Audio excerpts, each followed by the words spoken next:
नमस्कार दोस्तों, स्वागत है आपका मेरे इस चैनल पर जिसका नाम है हिंदी मेडिसिन रिव्यू। हम यहाँ पर आपके लिए कुछ मेडिसिन्स के बारे में और उसके रिव्यू को लेकर आते हैं। आज हम बात करेंगे एक नई दवा के बारे में जिसका नाम है इट्रोमेड 100। मैं आपको बता दूं कि ये एक फंगल ग्रुप की मेडिसिन है। जैसे कोई भी फंगल इन्फेक्शन हो जाता है कोहनी पे, गर्दन पर, आपके बगल में, जेनिटल पार्ट्स पर, ईयर के ऊपर वाले हिस्से पर, उंगलियों के बीच में दाग हो जाते हैं जिसमें बड़ी खुजली लगती है, रैशेज हो जाते हैं। कभी कभी उनमें से हल्का हल्का पानी आने स्टार्ट हो जाता है, हल्का हल्के से दाने पड़ने शुरू हो जाते हैं। धीरे धीरे होते होते बढ़ते बढ़ते ये एक बहुत ही अनईजी सी कंडीशन मेंटेन कर देते हैं। आपको लगता है कि कैसे इससे बचाव किया जाए। अधिकतर लोग नीम के पत्ते से नहाना और ये सब भी करते हैं, परंतु कोई खास फायदा उन्हें नहीं मिलता। तो ये जो एलोपैथी की दवा है ये खास तौर पर उसी चीज़ के काम में आती है। मैं अब अपने इस वीडियो के मेन कंटेंट को स्टार्ट करता हूं। पहले मैं आपको दिखाता हूं इसकी पैकिंग और इसके अंदर का लीफलेट जिसके अंदर 4 कैप्सूल्स होते हैं। ये जो मेरे पास मेडिसिन है ये लीफोर्ड कंपनी की है और जैसे मैंने आपको बताया इसका नाम इट्रोमेड 100 है। ये 100 mg की पोटेंसी में आती है। इसके अंदर जो साल्ट है वो इट्राकोनाजोल है। जैसे कि आपने पहले सुना होगा फ्लूकोनाजोल, ये फ्लूकोनाजोल की नेक्स्ट जनरेशन है।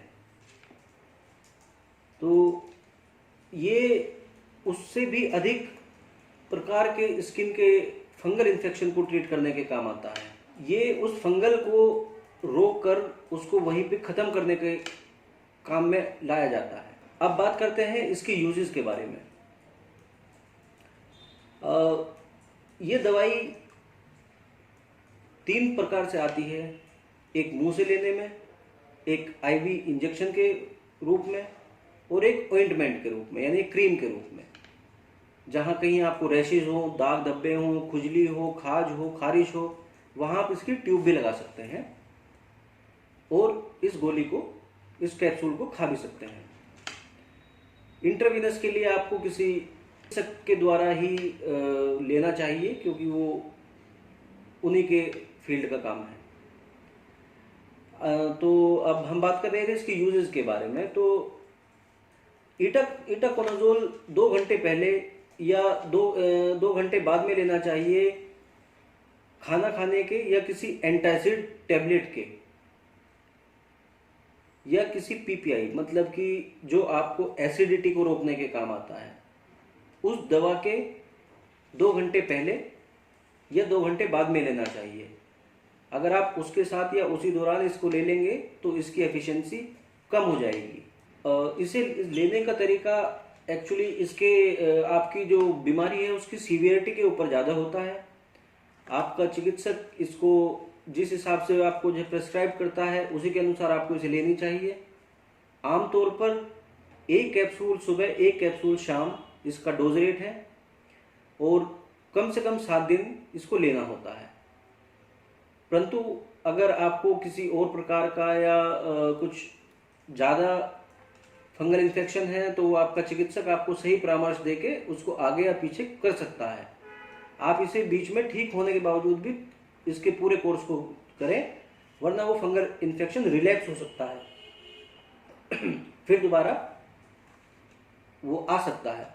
तो उससे बचने के लिए आपको इसका पूरा कोर्स करना अनिवार्य है। आप इसको लेने के बाद कोला या कोई भी ऐसा ठंडा पेय पदार्थ जिसमें सोडा हो उसे ना लें, उसके सेवन से बचें, वरना फिर वही काम होगा कि इसका जो एफिशिएंसी है वो ख़त्म हो जाएगी। आइए बात करते हैं इसके साइड इफ़ेक्ट के बारे में।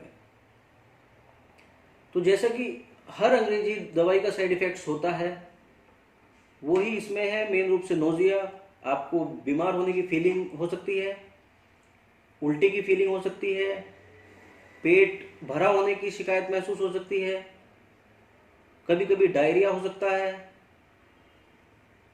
तो उससे घबराने की जरूरत नहीं है, ये बहुत माइल्ड सिम्टम्स हैं जो कभी कभी अपने आप ही चले जाते हैं स्वतः, या आप कभी कभी अगर ज़्यादा दिन तक रहे तो आप अपने चिकित्सक के परामर्श के अनुसार इसको बंद कर सकते हैं, या इसके साथ कोई और मेडिसिन भी लगा सकते हैं। एक महत्वपूर्ण सूचना इसके साथ ये है दोस्तों कि इसे लेने के बाद कुछ देर तक आपको इसका देखना चाहिए कि कहीं ये आपको डिजीनेस फील तो नहीं करा रहा है, कहीं हल्का चक्कर या इस तरह की तो कुछ फीलिंग नहीं आ रही है, क्योंकि ये हर व्यक्ति पर अलग अलग प्रकार की के इफेक्ट्स देता है।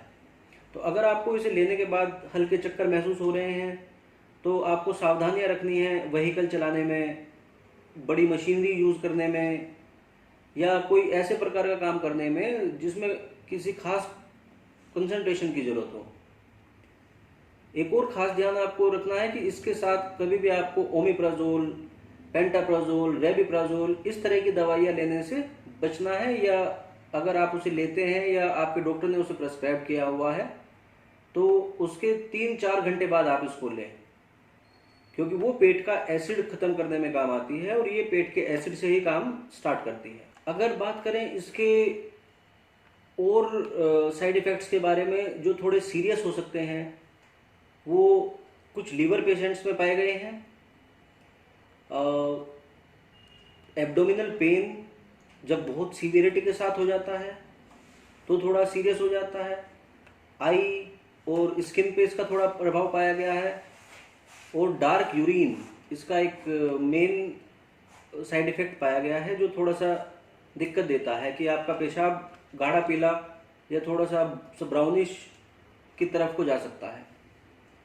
तो उसके लिए अगर हो तो इसे तत्काल रूप से रोक दें।